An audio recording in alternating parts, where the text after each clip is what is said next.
Hello students, कक्षा 10 सामाजिक विज्ञान विषय की ऑनलाइन क्लासेज में आपका स्वागत है।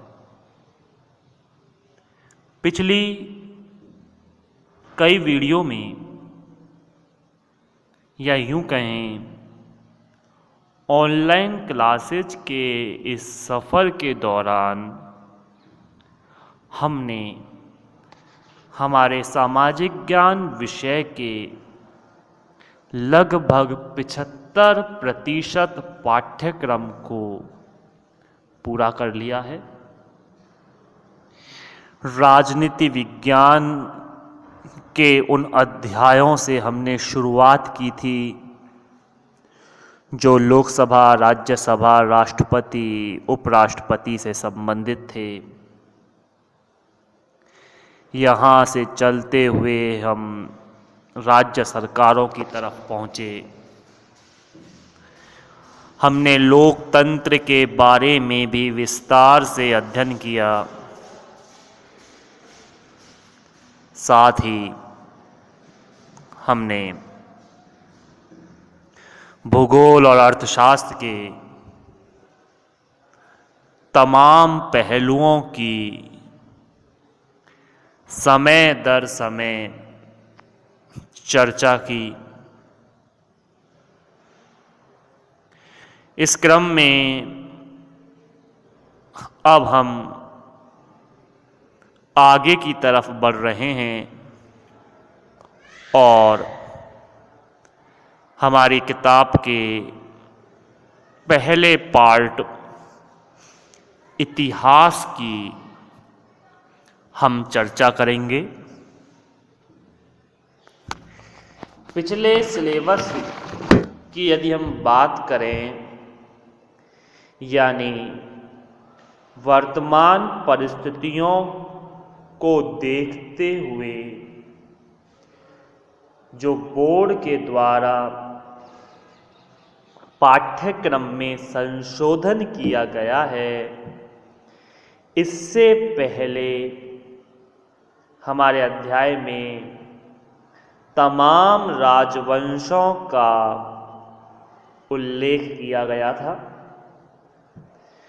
जिसमें मौर्य वंश, जैसे आप देख सकते हैं लिखा हुआ है सामने, से शुरुआत होते हुए गुप्त वंश, वर्धन वंश, कुषाण वंश, शक, हूण, चोल, पल्लव, गुर्जर प्रतिहार, पाल, ऐसे तमाम वंश थे जिनका उल्लेख किया गया था।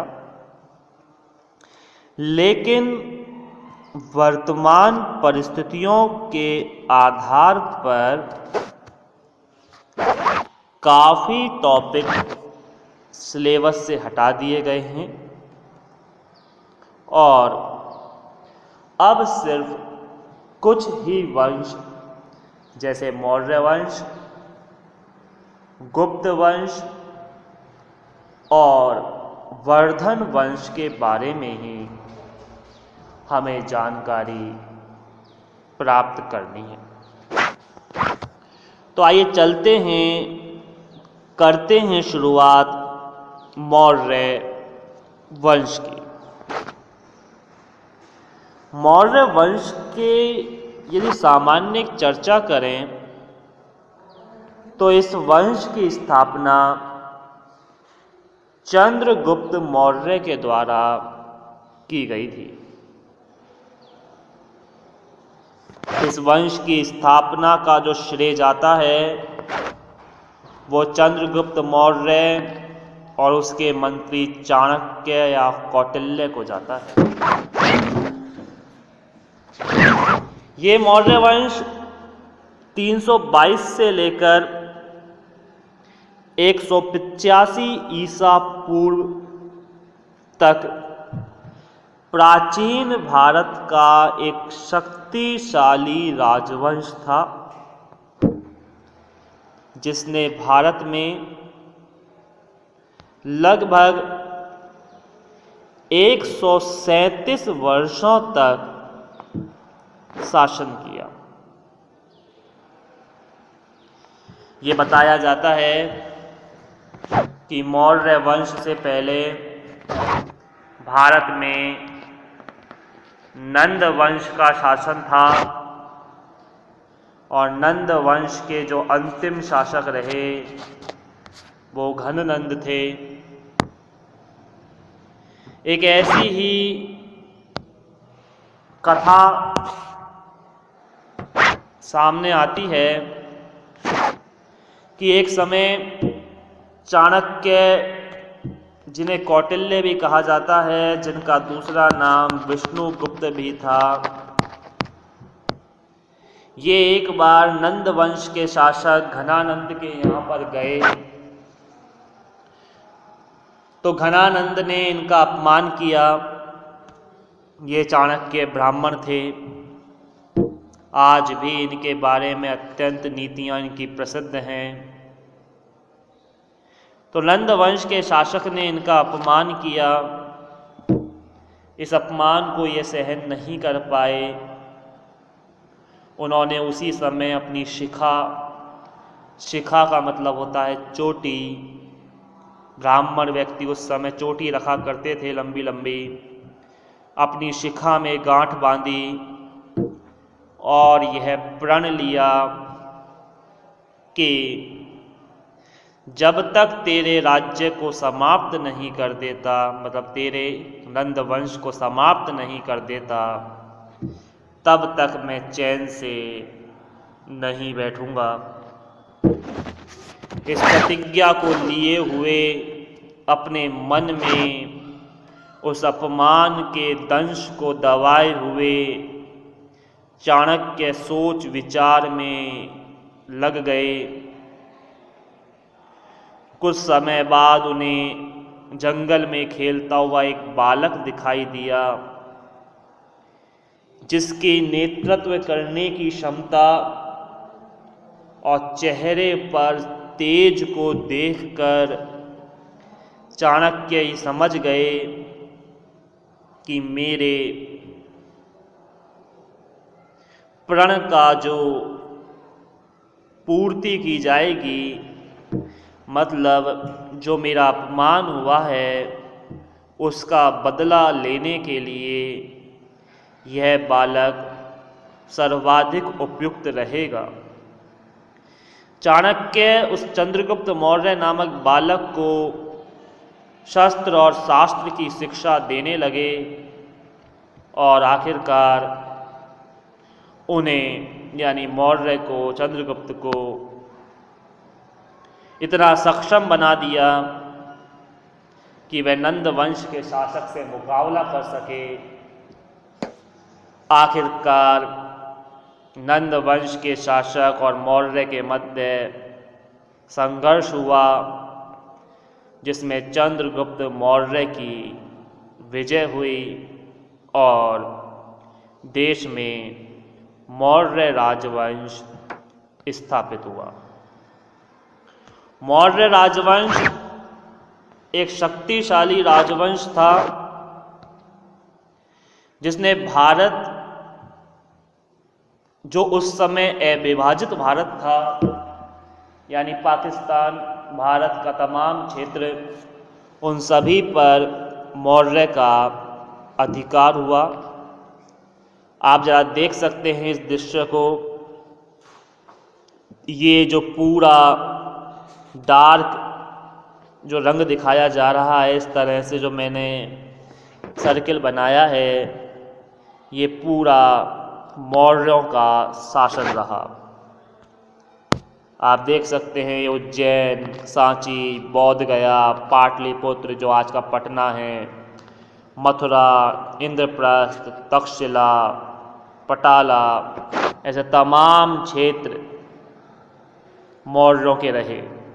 यानी पूरा क्षेत्र मौर्य वंश यानी मौर्य राजा ने अपने क्षेत्र में काफ़ी विस्तार किया। इस नक्शे को यदि आप देखें, ये मौर्यों के पूरे क्षेत्र को दिखाया गया है। यहाँ पर यदि इसको मैं बड़ा करके दिखाऊं तो आप देखें यहाँ पर जो स्टार लग रहा है ये मेन कैपिटल अर्थात मुख्य राजधानी को दर्शा रहा है, बड़ा स्टार। और छोटा स्टार जो लग रहा है वो रीजनल कैपिटल यानी क्षेत्रीय राजधानी को दिखा रहा है। तो इस नक्शे में जो बड़ा स्टार है वो पाटलिपुत्र है, अर्थात मौर्य साम्राज्य की राजधानी पाटलिपुत्र थी। लेकिन इसके साथ अन्य कई राजधानियाँ जैसे उज्जैन के साथ साथ तोशाली, ये कई अन्य छोटी राजधानियाँ यहाँ तक्षशिला आता है, ये छोटी राजधानियों में शामिल थी। बाकी का यह जो स्टार दिया गया है, जो सर्किल दिया गया है, ये अदर सिटी के बारे में शहरें थे उस समय के, जैसा आप देख सकते हैं सोपारा, गिरनार, भरूचा, कोंडलना, इसके अलावा बलरात, मथुरा, गुज्जरा, कौशाम्बी, इलाहाबाद, वाराणसी, टोपरा, मेरठ, इंद्रप्रस्थ, ये समस्त क्षेत्र मौर्यों के थे। नीचे ये जो क्षेत्र दिखाया जा रहा है आपको हरे रंग का, ये चोल पांड्यों का क्षेत्र हुआ करता था, जिन पर मौर्यों का अधिकार नहीं हो पाया। इसके अलावा यहाँ पर पिलर एडिक्ट और पिलर ऑफ अशोक के स्तंभ भी दिखाए जा रहे हैं लाल रंग से। कुछ शिलालेख दिखाए गए हैं अशोक के मुख्य, कुछ माइनर शिलालेख भी हैं जो आप देख पा रहे हैं। ये लाल रंग के निशान ये अशोक के शिलालेखों में आते हैं और अशोक उस समय मौर्य वंश के एक महान शासकों में गिना जाता है। आइए बात करें थोड़े से इसके अन्य फैक्ट के बारे में। मौर्य साम्राज्य की राजधानी पाटलिपुत्र थी, जिसे वर्तमान में पटना का नाम दिया जाता है और ये बिहार में स्थित है। उस समय 4 प्रकार के धर्म चला करते थे। बौद्ध धर्म, मुख्यतः बौद्ध धर्म था उस समय, जैन धर्म, आजीविक धर्म और हिंदू धर्म। आजीविक धर्म ये विशेषकर उन लोगों के लिए था जो साधु वगैरह होते थे, भिक्षु होते थे, जो अपना लालन पालन भिक्षा लेकर किया करते थे, जो सभी धर्मों में अपना विश्वास जताया करते थे और जिनका मूल उद्देश्य अपनी आजीविका प्राप्त करना यानी पेट पालन करना था।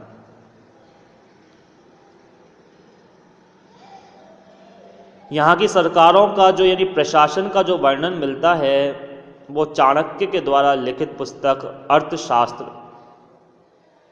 और राजमंडल में उल्लेखित राजतंत्र जिस तरह से मिलता है वही प्रशासन यहाँ था।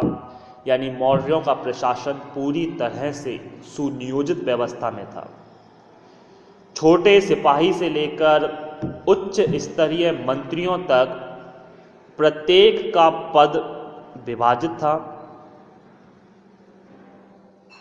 प्रत्येक पद पर कार्य करने वाला व्यक्ति अपने पद को बेहतर तरीके से संभालता था और क्षेत्र में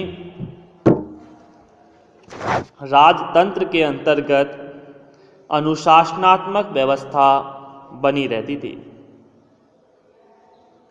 इसका क्षेत्रफल लगभग 50 लाख वर्ग किलोमीटर था और यहाँ की जो मुद्रा थी उसे पण के नाम से जाना जाता था। यहाँ कुछ मौर्य शासकों की सूची दी गई है। चंद्रगुप्त मौर्य ने शुरुआत की, जिन्होंने 24 वर्षों तक शासन किया। फिर बिंदुसार 28 वर्ष तक शासन इन्होंने किया, और फिर अशोक, जिन्होंने सर्वाधिक 37 वर्षों तक शासन किया था। मौर्य वंश में ये 3 शासक ही थे जो मुख्यतः उल्लेखनीय थे। इसके बाद आने वाले तमाम शासक कम अवधि तक शासन कर पाए। आखिरकार बृहद्रथ, जो अंतिम मौर्य शासक था, इसके बाद मौर्य वंश की समाप्ति हो गई। तो ये प्रश्न बनता है कि मौर्य वंश का संस्थापक कौन था? चंद्रगुप्त मौर्य। और मौर्य वंश का अंतिम शासक कौन था? बृहद्रथ। तो इस तरह से ये मौर्य वंश का एक सामान्य परिचय हुआ। अब आने वाले वीडियो में हम चंद्रगुप्त मौर्य के बारे में विस्तार से जानेंगे कि आखिर किस तरह से इसने शासन किया और किस तरह से इसकी राजतंत्र की राजनीति या कूटनीति चलती थी, जिससे प्रशासन इतने बड़े क्षेत्र में इसने प्रसारित किया। लेकिन आज के लिए इतना ही काफ़ी है। शेष चर्चाएं आगामी वीडियो में। तब तक के लिए धन्यवाद।